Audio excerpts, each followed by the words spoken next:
வணக்கம் நண்பர்களே. கொத்தவரங்காய் வற்றல் எப்படி பண்ணுறதுன்னு பார்க்க போகிறோம்.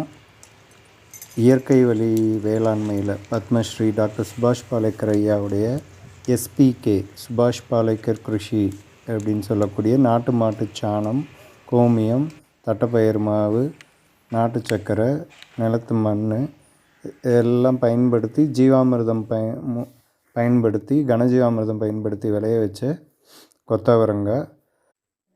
விறகு அடுப்பில் பாத்திரத்தை வச்சு அந்த பாத்திரத்தில் கொஞ்சமாக காய் போட்டு அதில் சேகரித்து வச்சுருக்க மழை நீரை கொஞ்சம் ஊற்றி உப்பு, கல்லுப்பு, நம்ம உணவுக்கு சாப்பாட்டுக்கு பயன்படுத்துகிற கல்லுப்பை கொஞ்சமாக போட்டு விட்டு அதுக்கு மேலே எவ்வளோ காய் அதில் போட முடியுமோ போட்டு அதுக்கப்புறமா விறகு நல்லா எரிக்க ஆரம்பித்தோம் அப்படின்னாக்க இந்த காய் கொஞ்சம் ஆவியிலே வேக வேக பாதிக்கு கீழே அப்படியே வற்ற ஆரம்பிச்சிடும்.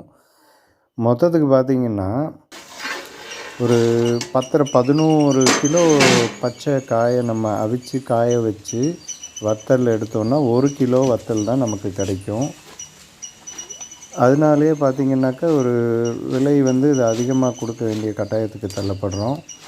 காயாகவே பச்சை காய்களோட நலன் எவ்வளவோ இருக்குது. அதை புரிஞ்சுக்கிட்டு ஜனங்கள் வாங்கி பயன்படுத்தினாங்கன்னாவே போதும். இந்த காய் இடையில பிரட்டி விடணும்.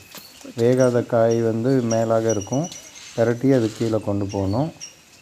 ரொம்ப முக்கியமான விஷயம், அவிச்சாச்சுன்னாக்கா 2 நாளுக்குள்ளே நம்ம காய வச்சே ஆகணும்.